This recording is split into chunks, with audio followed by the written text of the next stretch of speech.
Hello दोस्तों, स्वागत है आप सभी का हमारे YouTube channel AKS engineering academy Haldwani YouTube channel में।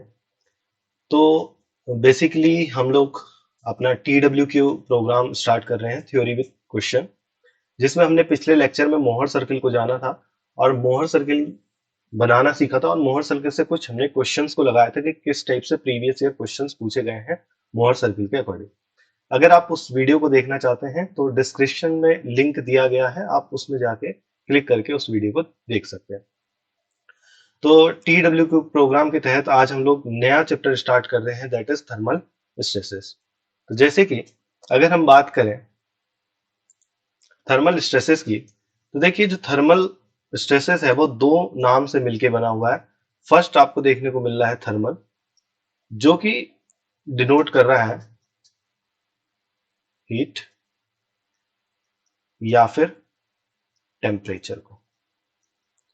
तो जब भी अगर हम बात करें तो थर्मल स्ट्रेसेस मींस जब भी हम किसी बॉडी में क्या कर रहे हैं, हीट कर रहे हैं, उसके कारण उस बॉडी में क्या जनरेट हो रही है, स्ट्रेसेस जनरेट हो रही है, उसी को क्या कहा जाता है, थर्मल स्ट्रेसेस। तो समझते हैं कि थर्मल स्ट्रेसेस क्या है। तो मान लेते हैं मेरे पास ये कोई बॉडी है,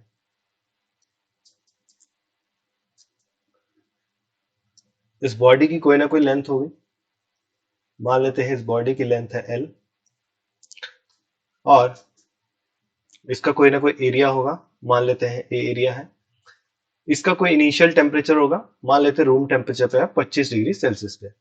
अब इस बॉडी को हमने क्या किया, कुछ हीट दी। ठीक है, मान लेते कुछ हीट दी। हीट देने के बाद ये जो बॉडी है, मान लेते हैं उसका जो टेम्परेचर है वो 25 डिग्री सेल्सियस से 75 डिग्री सेल्सियस हो गया। ओके, तो जैसे ही ये टेम्परेचर चेंज हुआ, तो अगर हम डेल टी की बात करें मीन चेंज इन टेम्परेचर, तो कितना देखने को मिल रहा है, 50 डिग्री सेल्सियस हमें चेंज इन टेम्परेचर देखने को मिल रहा है। तो जैसे ही आप हीटअप करेंगे तो ये जो बॉडी है ये क्या चाहेगी, एक्सपेंड होना चाहेगी। मान लेते हैं कि यहाँ पे हमें कुछ एक्सपेंशन देखने को मिल रहा है, दैट इज डेल्टा एल। तो डेल्टा एल का हमें क्या देखने को मिल रहा है, एक्सपेंशन देखने को मिल रहा है। अगर हम बात करें यहाँ पे समझना, ये बॉडी जो है वो क्या है, फ्री टू एक्सपेंड है। कैसी है, फ्री टू एक्सपेंड। तो जब ये फ्री टू एक्सपेंड है तो इसमें कोई भी फोर्सेस नहीं लगेंगे, मींस बॉडी इजीली क्या कर सकती है, एक्सपेंड कर सकती है। परंतु अगर इसी केस को समझना, इसी केस में अगर मैं क्या करूं, ये कोई बॉडी है, ठीक है, समझना बारीकी से, ये कोई बॉडी है और इस बॉडी को मैंने क्या कर दिया, फिक्स्ड कर दिया बोथ एंड से।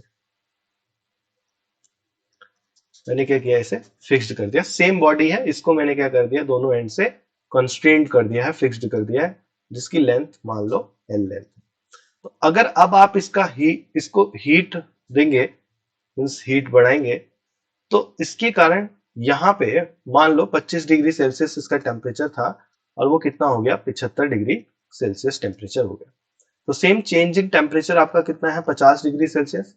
परंतु ये बॉडी देखो एक्सपेंड तो करना चाहेगी। ये बॉडी क्या चाहेगी कि जितना ये डेल्टा एल इलोंगेशन हमें देखने को मिल रहा है उतना ही इलोंगेशन शो करे।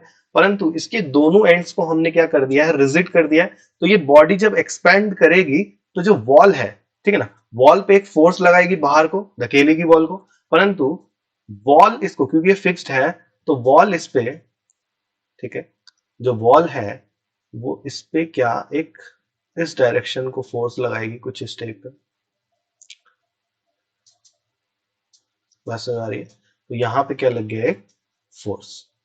तो जब भी फोर्स एक्ट हुआ, जब इसमें क्या हुआ, फोर्स एक्ट हुआ, जिसके कारण देखो स्ट्रेस होती क्या है, फोर्स अपॉन एरिया। पहले वाले केस में देखो कहीं पे भी आपको फोर्स नहीं देखने को मिल रहा है, परंतु इस केस में हमें फोर्स देखने को मिल रहा है जो कि रिजिड वॉल के द्वारा बॉडी पे लगाया जा रहा है। ओके, तो मतलब जब यहां पे फोर्स है तो मतलब कुछ ना कुछ स्ट्रेस होगी, और इसी को कहते हैं हम लोग बेसिकली थर्मल स्ट्रेस। इसी को क्या कहा जाता है, thermal stress.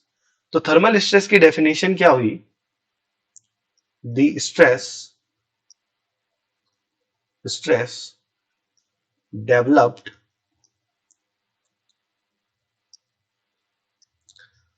Due to temperature variation is known as thermal stress. बात क्लियर हुई? तो जब भी हम किसी भी बॉडी का टेम्परेचर वेरी करेंगे, means it may be increase, it may be decrease, clear है? हम इंक्रीज भी कर सकते हैं और डिक्रीज भी कर सकते हैं। तो उस दौरान उस बॉडी में कुछ ना कुछ स्ट्रेस जनरेट होगी, उसी स्ट्रेस को क्या कहा जाता है? आपका थर्मल स्ट्रेस कहा जाता है। बात क्लियर है? अब समझना, अगर हम किसी बॉडी पे हीट बढ़ा रहे हैं, क्यू हीट अगर हम बढ़ा रहे हैं, तो उस केस में बॉडी क्या करेगी? एक्सपेंड करेगी, परंतु वॉल उस पर कैसा फोर्स लगाएगी? कंप्रेसिव, क्योंकि उसकी लेंथ को वो क्या करने की कोशिश करेगा? घटाने की, ठीक है ना? तो यहाँ पे फोर्स कैसा जनरेट हुआ है? तो compressive force is generated. Okay, इतनी बात क्लियर हो रही है सभी को? तो कंप्रेसिव फोर्स क्या हो रहा है यहाँ पे? जनरेट हो रहा है। तो जब भी कंप्रेसिव फोर्स जनरेट होगा, तो यहाँ पे जो स्ट्रेस जनरेट होगी इस बॉडी के अंदर, वो कैसी होगी? कंप्रेसिव। और इसको हम लोग ले लेंगे नेगेटिव। बात समझ में?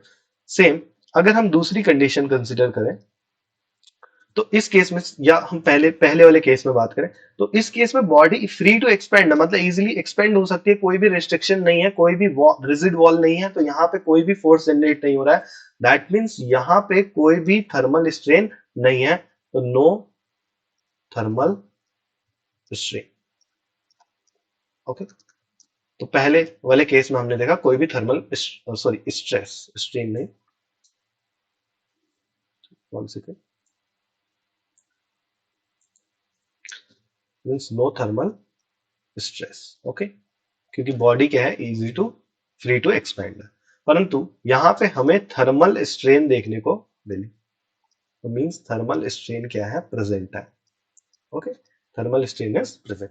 बट इस केस में देखो, थर्मल स्ट्रेस तो मिली, बट थर्मल स्ट्रेन नहीं है, क्योंकि वही तो रेस्ट्रिक्ट हो गई है। अब बॉडी एक्सपेंड ही नहीं करना चाह रही है, ठीक है ना? मींस एक्सपेंड करना चाह रही है, परंतु उसको रेस्ट्रिक्ट कर दिया है, तो मतलब यहाँ पे कोई भी थर्मल स्ट्रेन नहीं होगी।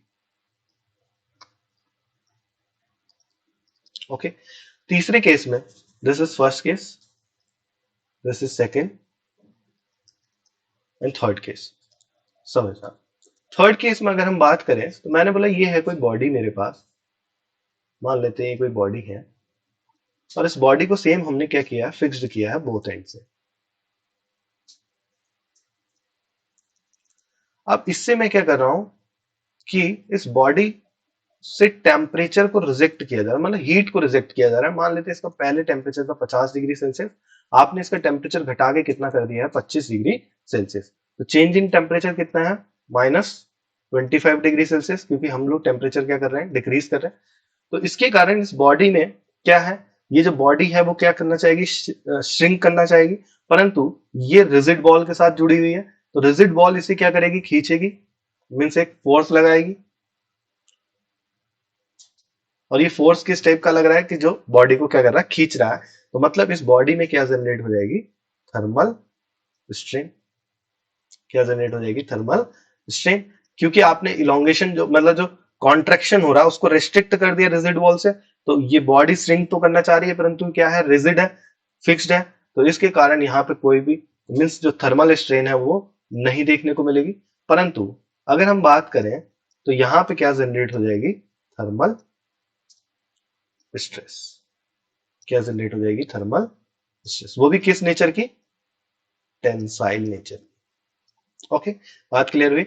तो पहले केस में हमने देखा कि अगर बॉडी क्या है? फ्री टू एक्सपेंड है, तो उस केस में कोई भी थर्मल स्ट्रेस नहीं होगी और थर्मल स्ट्रेन देखने को मिलेगी। परंतु अगर बॉडी को रेस्ट्रिक्ट कर दिया जाए और उसको अगर हीट बढ़ाया जाए, तो बॉडी में कौन सी स्ट्रेस जनरेट होती है? कंप्रेसिव स्ट्रेस जनरेट होती है। तो इस केस में थर्मल स्ट्रेस होती है, परंतु थर्मल स्ट्रेन नहीं होती है। दूसरे केस में अगर हम बात करें, तो यहाँ पे आपने देखा कि बॉडी में हम लोग क्या कर रहे हैं? टेम्परेचर को घटा रहे हैं। टेम्परेचर को घटाएंगे तो यहाँ पे कोई भी थर्मल स्ट्रेन नहीं होगी, क्योंकि बॉडी क्या है? रिजिडली फिक्स्ड है। और यहाँ पे अगर हम देखें तो थर्मल स्ट्रेस होगी, और वो भी किस नेचर की होगी? तो टेंसाइल नेचर की होगी। अब एक केस और देख लेते हैं, फोर्थ केस,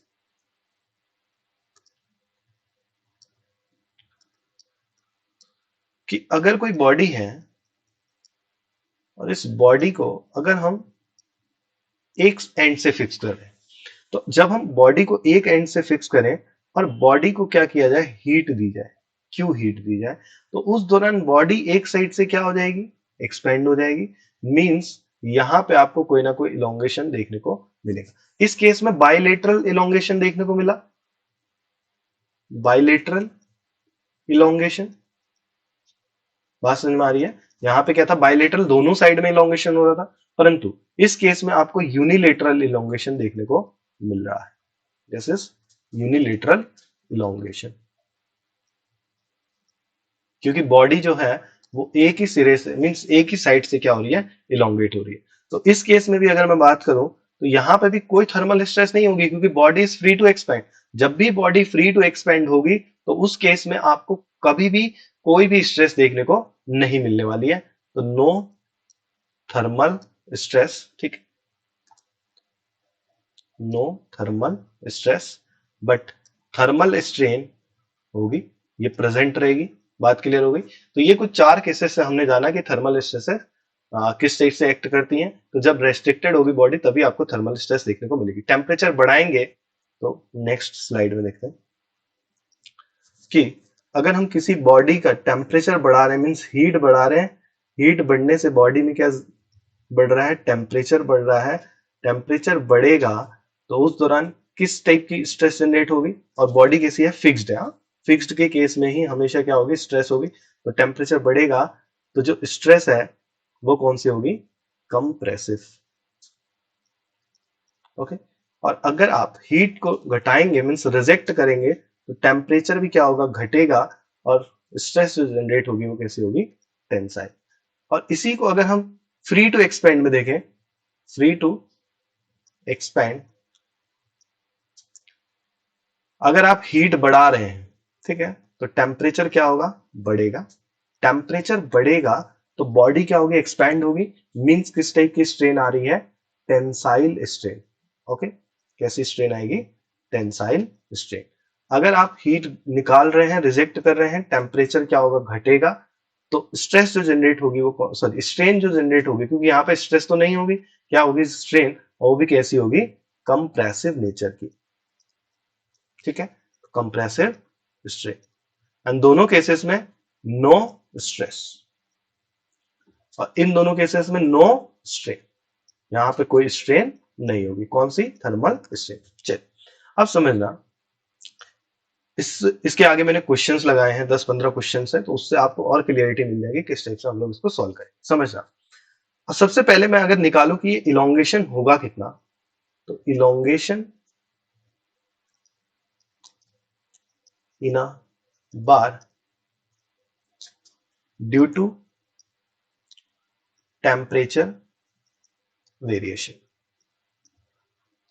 टेम्परेचर वेरिएशन के कारण जो बॉडी है उसमें कितना इलोंगेशन है। तो देखो, एक एक्सपेरिमेंट किया गया, और एक्सपेरिमेंट की सहायता से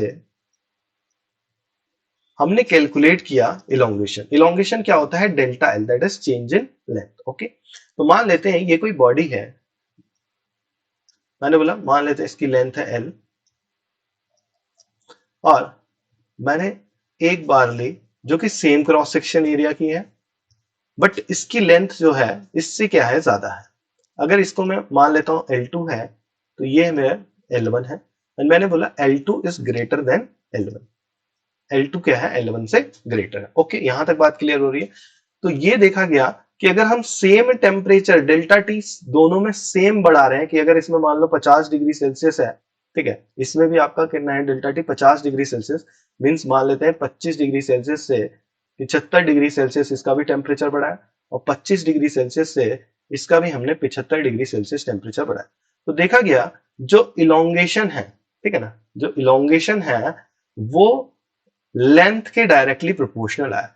क्या आया, लेंथ के डायरेक्टली प्रोपोर्शनल, मतलब जिसकी लेंथ ज्यादा है उसमें इलोंगेशन भी क्या होगा, ज्यादा होगा, और जिसकी लेंथ कम है उसमें इलोंगेशन भी क्या होगा, कम होगा। ओके, नेक्स्ट, ये फर्स्ट एक्सपेरिमेंट में हमने देखा। सेकेंड एक्सपेरिमेंट हमने किया कि 2 बार है जो कि सेम लेंथ की है। ओके, लेंथ क्या है इस केस में, सेम है। तो अगर इसकी लेंथ एल है, ठीक है, तो इसकी लेंथ भी क्या है, L, for same material, material भी क्या है, सेम। ओके, अब इस बॉडी में हमने हीट दी, ठीक है, क्यों हीट दी,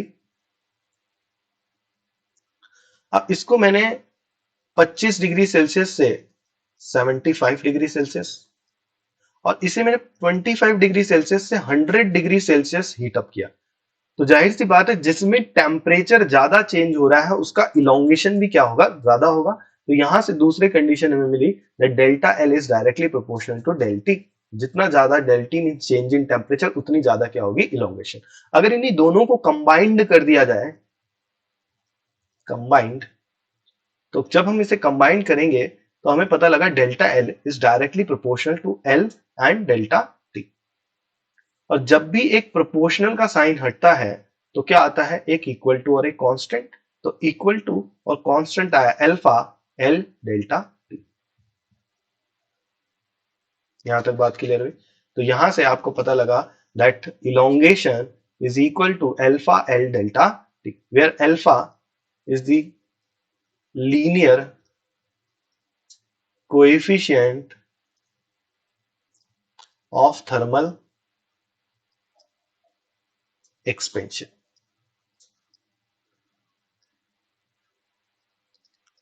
ठीक है, लीनियर मींस एक ही डायरेक्शन को जो इलोंगेशन हो रहा है उसके कोएफिशिएंट को कहा जाता है अल्फा। ऐसी एक आता है बीटा और एक आता है गामा। ओके, तो ये होता है superficial coefficient of thermal expansion, और ये आता है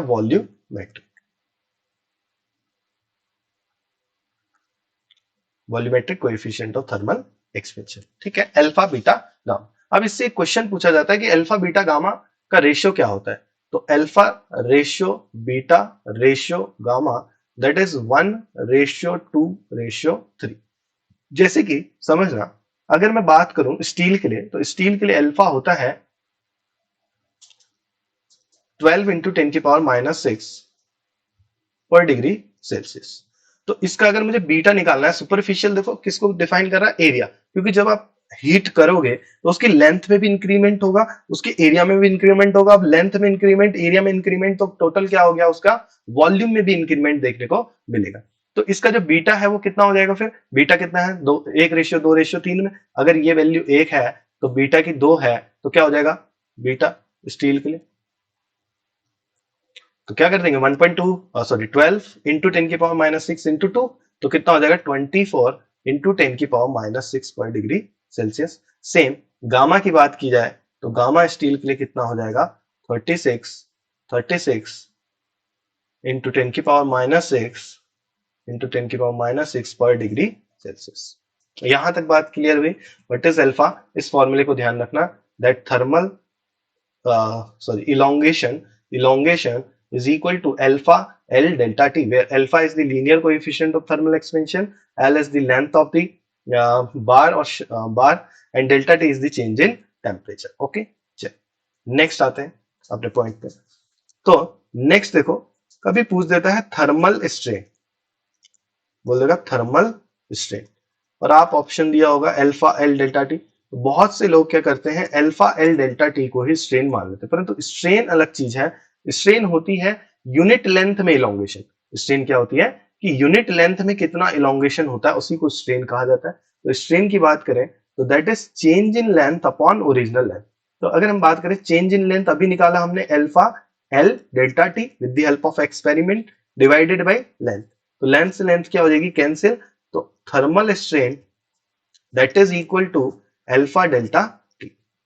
इस चीज को ध्यान रख लेना, ठीक है ना। अब अगर स्ट्रेन की बात की जाए तो strain do not depends on length, strain length पे डिपेंड नहीं करेगा, परंतु अल्फा पे डिपेंड करेगा, linear coefficient of thermal expansion, and delta T पे डिपेंड करेगा। नेक्स्ट अगर हम बात करें, ठीक है, thermal stress. Next thermal stress, तो देखो thermal stress according to Hooke's law, Hooke's क्या कहते हैं, that stress is directly proportional to strain. तो thermal stress is directly proportional to thermal strain. तो जब भी प्रोपोर्शनल हटता है तो इक्वल टू और एक कांस्टेंट आता है, और कांस्टेंट क्या आता है, यंग्स मॉडुलस। तो thermal strain is equal to E into this is epsilon thermal and actual में it is prevented. It is prevented. बात समझ में आई? क्यों लिया प्रिवेंटेड? क्योंकि अगर हम किसी बॉडी को फिक्स्ड कर दें तभी थर्मल स्ट्रेस आएगी। अब परंतु इस बॉडी को जितनी हीट दी जा रही है जिसके कारण इसका कोई ना कोई टेम्परेचर डिफरेंस हो रहा है, मान लो 25 डिग्री सेल्सियस का डेल टी आपको देखने को मिल रहा है, तो इसके कारण बॉडी इलोंगेट तो करती ना, परंतु इसी को आपने क्या कर दिया है, फिक्स्ड करके प्रिवेंट कर दिया है। तो जो प्रिवेंटेड है वो किसके बराबर होगा? इसी के बराबर होगा, क्योंकि अगर हम बॉडी को फ्री टू एक्सपैंड रखते हैं तो इलोंगेशन कितना आता है? इतना ही आता है, alpha delta T means strain इतनी आती। तो अगर हम बात करें बॉडी को फिक्स्ड कर दिया तो स्ट्रेन आना तो उतना ही था, परंतु आपने क्या कर दिया, इसे फिक्स्ड कर दिया, तो क्या हो जाएगा? Alpha delta T. तो this is thermal stress, that is E alpha delta T, where E is the Young's modulus, alpha is the linear coefficient of thermal expansion and delta T is the change in temperature। तो देखो अगर आपसे एक question पूछ लिया, मान लो question किस type का बन गया कि ये दो बार है, एक है स्टील की, ठीक है, दूसरी भी स्टील की है, दूसरी भी स्टील की है, दोनों का सेम चेंज इन टेम्परेचर है, डेल्टा टी सेम है, इसका भी डेल्टा टी सेम है, ओके। मान लो इसे 1 मान लेते हैं, इसे 2 मान लेते हैं, तो delta T1 is equal to delta T2 हमने मान लिया, ओके। दूसरा स्टील है तो यंग्स मॉडुलस सेम होगा, अल्फा भी क्या होगा? सेम होगा। और अगर मैं इसे पूछूं कि थर्मल स्ट्रेस किस में ज्यादा होगी, ठीक है ना, तो थर्मल स्ट्रेस मान लो इसे ए बोल दिया हमने और इसे हमने बी बोल दिया, तो किस में थर्मल स्ट्रेस ज्यादा होगी? ऑप्शन है thermal stress at A is greater than thermal stress of B, thermal stress of B is greater than thermal stress of A, both is equal, या none of these, ठीक है, none of these, इस type से होगा।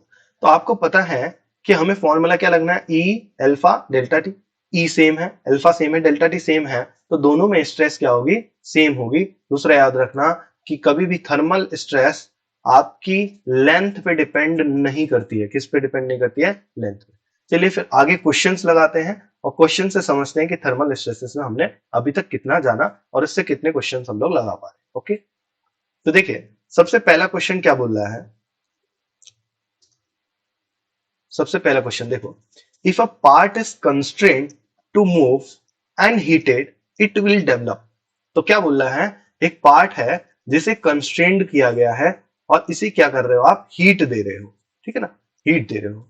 तो क्या होगा? जब भी हमने देखा कि हीट देंगे ये क्या करेगा? एक्सपेंड करेगा, एक्सपेंड करेगा तो जो कंस्ट्रेंट वॉल है, जो वॉल है फिक्स्ड वॉल, इस पे कैसा फोर्स लगाएगी? कंप्रेसिव। तो स्ट्रेस कौन सी जनरेट होगी? कंप्रेसिव स्ट्रेस जनरेट होगी। तो first answer will be right, okay. चलिए नेक्स्ट, नेक्स्ट है thermal stress is caused when the temperature of body. तो थर्मल स्ट्रेस कब होगा? बोल रहा है जब टेम्परेचर क्या होगा? इंक्रीज होगा या डिक्रीज होगा या कांस्टेंट रहने वाला है या आइदर 1 and 2। तो हमने देखा थर्मल स्ट्रेसेस दोनों ही केसेस में आती हैं, या तो आप बॉडी पे हीट दे दो या फिर बॉडी से हीट निकाल दो, तो दोनों ही केसेस में थर्मल स्ट्रेस आएगी। बस हीट देंगे तो कंप्रेसिव होगी, हीट निकालेंगे तो टेंसाइल स्ट्रेस देखने को मिलेगी, ओके। चलिए नेक्स्ट देखो क्या बोल रहा है, अ 200 mm लॉन्ग, एक 200 mm long stress free rod at room temperature is held between two immovable rigid wall. तो आप डायग्राम बना लेते हैं, ये एक रिजिड वॉल है, ठीक है, समझना, रिजिड वॉल है और ये इसकी लेंथ दी गई है आपको 200 mm, ठीक है। मेगा पास्कल में ही निकालना है तो हमें mm को कोई कन्वर्ट करने की आवश्यकता नहीं है, ओके।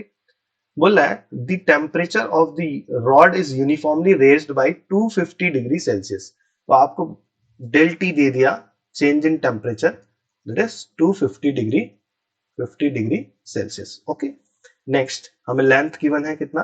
200 mm। बोला if Young's modulus and coefficient of thermal expansion is 200 gigapascal and 1 into 10 की power -5 per degree Celsius respectively, the magnitude of longitudinal stress in megapascal developed in the rod is। तो समझना हमारे पास formula क्या है thermal stress का? That is E alpha delta T. तो देखो E दिया है आपको 200 गीगापास्कल, 200 into 10 की पावर 9, ओके। और अल्फा, अल्फा कितना है, तो 1 इंटू 10⁻⁻5 पर डिग्री सेल्सियस, एंड डेल्टी, डेल्टी कितना है हमारे पास 250 डिग्री सेल्सियस। बात क्लियर हो रही है यहां तक। तो देखो यहां से कितना आ जाएगा, ये 200 और इंटू 250 इंटू 10⁻⁻, सॉरी 10⁻⁴ हो जाएगा, दो यहां से ले लेते हैं तो 10⁻⁶ हो जाएगा, ठीक है ना। तो 2 इंटू 250 इंटू 10⁻⁶, तो 250 इंटू 2 कितना हो गया 500, into 10⁻⁶, that is 500 mega pascal. ठीक है, सिंपल सा क्वेश्चन है, इतना कोई हैवी नहीं है। हमें लेंथ गिवन है, देखो लेंथ गिवन है, चेंज इन टेम्परेचर गिवन है, ठीक है, और ई और अल्फा गिवन है। तो हमें यहां से देखो लेंथ की पैसे भी आवश्यकता नहीं थी हमें, बात समझ आ रही है। अगर हमें स्ट्रेन निकालना होता, क्योंकि स्ट्रेन क्या होता है अल्फा डेल्टा टी, तो इस दौरान भी हमें लेंथ की कोई आवश्यकता नहीं है। परंतु अगर चेंज इन लेंथ निकालना होता तो वो क्या होता है अल्फा एल डेल्टा टी, बात समझ आ रही है। तो अल्फा एल डेल्टा टी, तो उस दौरान हमें चाहिए होता, जब हमें क्या निकालना होता, इलोंगेशन निकालना होता। होप आपको यहां तक क्लियर हो रहा हो, ठीक है ना। तो अपने दोस्तों के साथ शेयर करें अगर आपको समझ में आ रहा हो तो। चलिए नेक्स्ट, नेक्स्ट देखो क्या बोल रहा है, अब 50 × 50 sorry 50 mm into 10 mm into 4 mm copper bar, किसकी बार है, कॉपर की, फ्री टू एक्सपेंड, क्या है, free to expand, is heated from, देखो 20 degree Celsius, what shall be develop.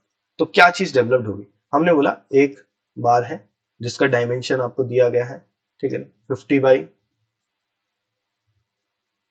ठीक है 50/10/4 की, कॉपर की है, ठीक है, किसकी बनी हुई है, कॉपर की, फ्री टू एक्सपेंड बोल रहा है, मतलब कोई भी रेस्ट्रिक्शन नहीं है, रेस्ट्रिक्शन नहीं है, इजी फ्री टू एक्सपेंड है। तो इस दौरान तो बॉडी में इलोंगेशन देखने को मिल जाएगा, बॉडी कुछ इस टाइप से एक्सपेंड हो जाएगी ना। तो जब बॉडी एक्सपेंड होगी तो क्या इसमें कोई स्ट्रेस जनरेट होगी क्या, तो हमने देखा है कि अगर बॉडी फ्री टू एक्सपेंड है तो कोई भी स्ट्रेस यहाँ पे जनरेट होने वाली नहीं, ठीक है ना। तो क्या शेयर स्ट्रेस होगी, नहीं होगी, टेंसाइल, तो क्या आ जाएगा, नो स्ट्रेस। हाँ अगर यहीं पे पूछता कि थर्मल स्ट्रेन, तो थर्मल स्ट्रेन कौन सी जनरेट होगी, तो हमें पता है कि थर्मल स्ट्रेन कौन सी होगी, टेंसाइल थर्मल स्ट्रेन, ठीक है ना। कैसी होगी, 1 सेकेंड, टेंसाइल थर्मल स्ट्रेन,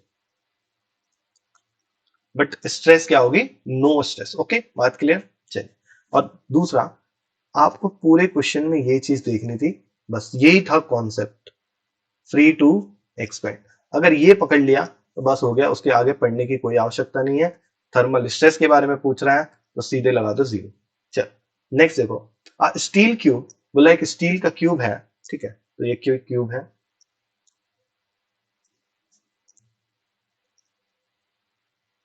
ठीक है, with all 6 faces free to deform.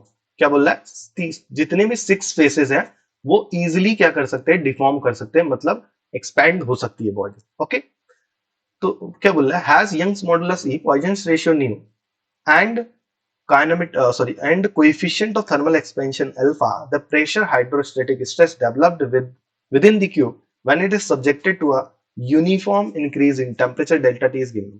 तो देखो क्या बोल रहा है, फ्री टू डिफॉर्म, बस इतने पॉइंट को पकड़ो, ये लिखा हुआ कहीं भी दिख गया और थर्मल स्ट्रेस की पूछ रहा है, स्ट्रेस पूछ रहा है तो डायरेक्टली लगा दो 0, कोई कैलकुलेशन करने की आवश्यकता नहीं है। ओके चल नेक्स्ट, अब बोला a free bar of length 1 meter is uniformly heated from 0 degree temperature to T degree Celsius if alpha is the alpha is the coefficient of linear expansion and E is the Young's modulus, the stress in the bar। तो हमने stress का formula पढ़ा है, that thermal stress is equal to E alpha delta T। तो बस इसी को search मान लो, कहां पे लिखा है, E alpha delta T, तो क्या है ये अल्फा टी ई, तो यही चीज है अल्फा टी ई। ओके चलो नेक्स्ट,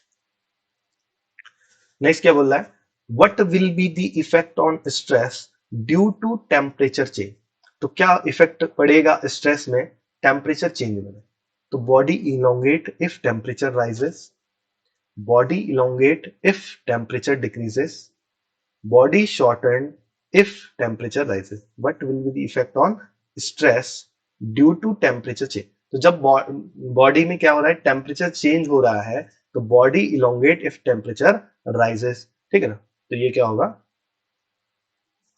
तो जब भी क्या पूछ रहा है, effect on stress due to temperature change, तो टेम्परेचर जब चेंज होगा तो बॉडी क्या करेगी, इलोंगेट करेगी, ठीक है ना। तो बॉडी इलोंगेट करेगी अगर टेम्परेचर क्या होगा, राइज होगा। इसमें बॉडी इलोंगेट बोला if temperature decreases, temperature decrease करने में बॉडी क्या करेगी, श्रिंक करेगी ना, तो उसकी डायमेंशंस क्या होंगी, कम होंगी। बोला बॉडी शॉर्टन्स इफ टेम्परेचर राइजेस, तो बॉडी क्या होगी, शॉर्ट होगी जब टेम्परेचर क्या होगा, राइज होगा। तो ये भी क्या है, गलत है। ओके, और ये बोला है नो चेंज, ठीक है ना। चलो नेक्स्ट देखो, अभी कंपोजिट बार का क्वेश्चन है। ओके, तो कंपोजिट बार क्या होती है, सबसे पहले इसी को जान लेते हैं। तो मैंने बोला मान लो ये एक बार है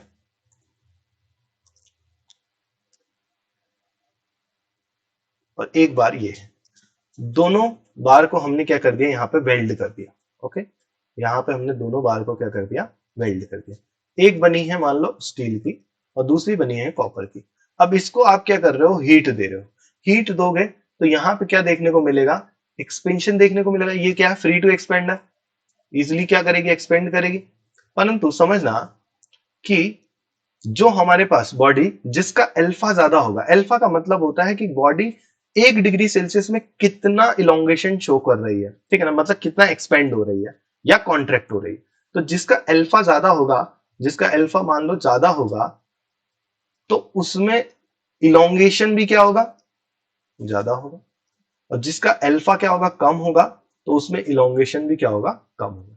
अब समझो स्टील जो है उसका जो अल्फा होता है, डेट इज 12 इंटू 10⁻⁻6 पर डिग्री सेल्सियस। और अगर बात करें कॉपर की, तो ये होता है 17 इंटू 10⁻⁻6 पर डिग्री सेल्सियस। अब देखो ये क्या है, 17 इंटू 10⁻⁻6, मतलब ये क्या कर रहा होगा, तेजी से एक्सपेंड हो रहा होगा, बहुत तेजी से। और ये जो है वो धीरे धीरे एक्सपेंड हो रहा होगा, क्या कर रहा होगा, धीरे धीरे एक्सपेंड हो रहा होगा। बात समझ में आ रही है। अब समझो, एक तो है वो तेज से जा रहा है, दूसरा है धीरे धीरे आ रहा है। तो जो तेज जा रहा है वो धीरे वाले को क्या करेगा, खींचेगा अपनी तरफ, क्या करेगा, खींचेगा। परंतु जो तेज जा रहा है उसको धीरे वाला क्या करेगा, अपने अंदर दबाएगा। तो अगर हम इस बॉडी को मान लो कुछ इस टाइप से है, तो देखो कॉपर क्या जा रहा है, तेज जा रहा है, कॉपर तेज जा रहा है, तो ये स्टील को क्या करेगा, खींचेगा। ये स्टील को क्या करेगा, खींचेगा। मतलब क्या लगा रहा है, टेंसाइल फोर्स। क्या लगा रहा है, टेंसाइल फोर्स। और दूसरा कॉपर क्या है, धीरे धीरे जा रहा है, तो स्टील इसको क्या करेगा, दबाएगा। मतलब स्टील कॉपर पे क्या लगा रहा है, compressive force. This is steel and this is copper, तो इसमें क्या लग रहा है, कंप्रेसिव फोर्स। बात क्लियर हुई। ये आपका कंपोजिट बार का एक्चुअल में टॉपिक है, ठीक है। चलो तो बढ़ते हैं इस क्वेश्चन में। तो हमने बोला क्या है कि ये कंपोजिट बार है, made up of copper and steel, copper और स्टील की बनी है, is heated to 120 degree Celsius 1 second 120 degree Celsius तक हीट कर रहे हैं, ठीक है। फ्रॉम रूम टेम्परेचर, बोला है from room temperature, if alpha alpha ऐसा बोला alpha C is greater than alpha S. तो कॉपर का अल्फा क्या है, स्टील से ज्यादा, हमने देखा। तो ये 17 होता है, कितना होता है, 12। तो बोला the stress induced in copper bar is, तो स्ट्रेस कैसी होगी कॉपर में, अभी देखा हमने कैसी होगी, कंप्रेसिव स्ट्रेस होगी, क्योंकि फोर्स कौन सा लग रहा है, कंप्रेसिव फोर्स। तो स्ट्रेस कैसी होगी, कंप्रेसिव स्ट्रेस। अगर वहीं स्टील में पूछ देता तो स्टील में कैसी होती है, टेंसाइल। बात समझ आ रही है। स्टील में अगर पूछे तो स्टील में क्या हो जाएगी, टेंसाइल स्ट्रेस हो गई। ओके, चलिए नेक्स्ट क्वेश्चन। नेक्स्ट देखो क्या बोल रहा है, a circular rod of length L and area of cross section A has modulus of elasticity E and coefficient of thermal expansion alpha. One end of rod is fixed. एक end क्या है rod का, fixed कर दिया गया है, and other end is free. Other end क्या है, free.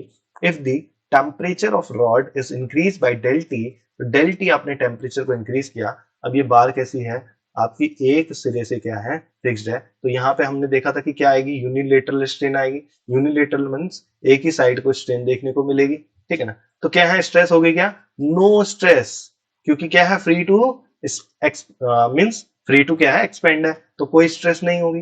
परंतु स्ट्रेन की बात करें तो स्ट्रेन होते क्या है, अल्फा डेल्टा टी। तो देख लो ऑप्शन क्या है।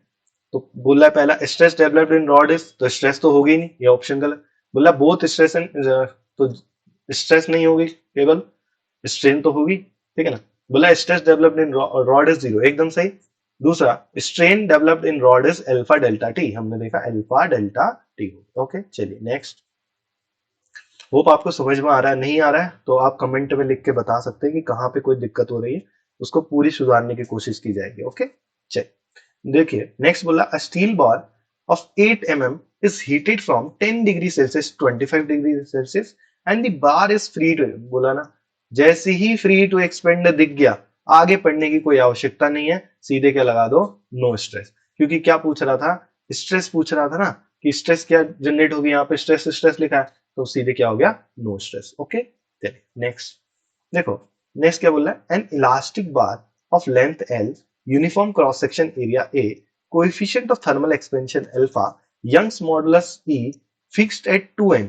अब बोला है फिक्स्ड किया है, तो इतना तो पता है कि फिक्स्ड है, तो मतलब क्या होगा, इसमें थर्मल स्ट्रेस तो होगी, ठीक है ना। नेक्स्ट बोल रहा है, दी temperature of the bar is increase by T, तो टेम्परेचर कितना बढ़ा रहे हैं, टी बढ़ा रहे हैं, ठीक है, टी टेम्परेचर हम बढ़ा रहे हैं, resulting in an axial stress sigma, तो बोल रहा है कि इसके कारण एक एक्सियल स्ट्रेस आई सिग्मा, और टेम्परेचर बढ़ा रहा है तो मतलब क्या आएगी, हमेशा कंप्रेसिव स्ट्रेस, तो इसने बोला सिग्मा स्ट्रेस आ गई। ओके, नेक्स्ट समझना क्या बोल रहा है, keeping all other parameter unchange if the length of bar is double, तो बोल रहा है बाकी एरिया सेम, मटेरियल सेम, ठीक है ना, सब चीज सेम है, बस आप क्या कर रहे हैं, इसके लेंथ को डबल कर दे रहे हैं, दो गुना कर दे रहे हैं, इसकी लेंथ मतलब पहले वाली की लेंथ की कितनी हो जाएगी, 2l।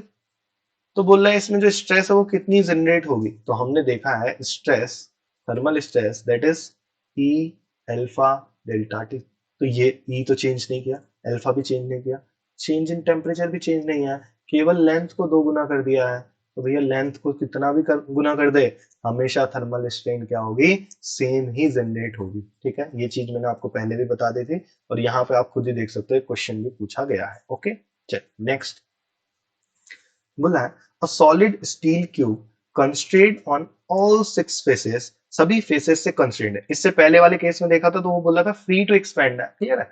तो अगर हम माने ये कोई क्यूब है और इसके सभी 6 फेसेस क्या है, फिक्स्ड है, ठीक है ना, आपने क्या कर दिया, इन सभी फेसेस को फिक्स्ड कर दिया। अब फिक्स्ड कर दिया तो मतलब ये एक्सपेंड नहीं हो सकता है, तो इसमें कुछ ना कुछ थर्मल स्ट्रेस जनरेट होगी। ओके, चलिए नेक्स्ट बोला है, Young's modulus E, Poisson's ratio mu, mu से डिनोट किया जाता है एक्चुअली में, इसने वी लिखा है, the thermal stress developed in the cube due to heating is, तो एक चीज ध्यान रखना, जब भी आपके पास 3 डायमेंशनल का आएगा तो हमें पता है वॉल्यूमेट्रिक जो स्ट्रेन होता है that is 3 sigma upon E 1 minus 2 mu, this is the epsilon B. अब देखो, अगर हम बात करें तो हमने देखा था कि thermal stress is equal to E into thermal strain, sorry thermal strain is equal to E into thermal strain.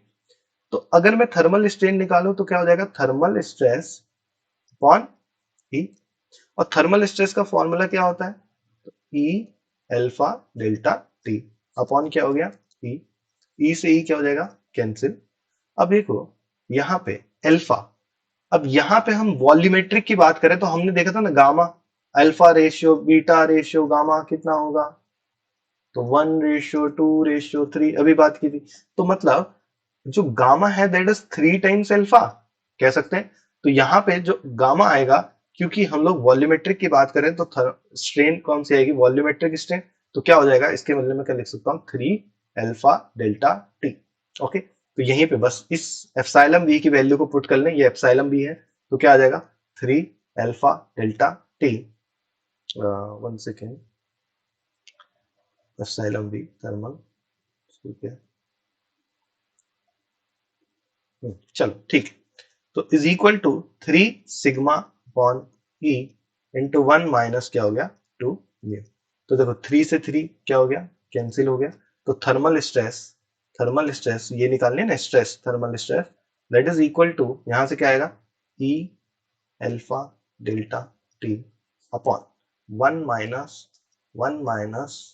2 mu, 1 minus 2 mu. तो चेक कर लेते हैं, और ये होगा कैसा, नेगेटिव, क्योंकि कंप्रेसिव नेचर जनरेट होगी, ठीक है ना। तो देखो सभी ऑप्शन में क्या है, नेगेटिव, क्योंकि कंप्रेसिव जनरेट होगी, हीट कर रहे हैं, अगर यही बोलता कि हीट रिजेक्ट कर रहे हैं तो पॉजिटिव में दे देता वैल्यू। अब चेक करते हैं। तो ई अल्फा डेल्टा टी अपन 1 - 2 न्यू। तो देखो ई अल्फा डेल्टा टी अपन 1 - 2 न्यू, तो first option will be right. बाकी ये कोई ऑप्शन सही नहीं है, ठीक है ना। तो पहला ऑप्शन क्या होगा सही। तो इसका सॉल्यूशन ध्यान रखना, इस टाइप से इसे सॉल्व किया जाता है। ओके चलिए, ये लास्ट क्वेश्चन मैंने आपके लिए रखा है, ठीक है। ये आपके लिए होमवर्क है, ठीक है। एक बार इसको सभी ट्राई करें, नहीं आता है तो आप मुझसे कमेंट में पूछ सकते हैं, ठीक है। और इस क्वेश्चन को आपको खुद करना है, ठीक है ना, किस टाइप से किया जाएगा। ओके, तो आज के लिए इतना ही रखते हैं। होप आपको आज का लेक्चर क्लियर हुआ होगा। अगर क्लियर हुआ है तो अपने दोस्तों के साथ शेयर करें इसे, और ज्यादा से ज्यादा इसे शेयर करें, जिससे जो जिनको हेल्प हो, ठीक है ना, कि हमारे जो भी लेक्चर्स अगर उनको समझ में आते हैं तो उनको हेल्प हो, और इजीली आप कोई भी टॉपिक को समझ सकें। तो तब तक कल के लिए thank you and okay bye bye. मिलते हैं नेक्स्ट लेक्चर में।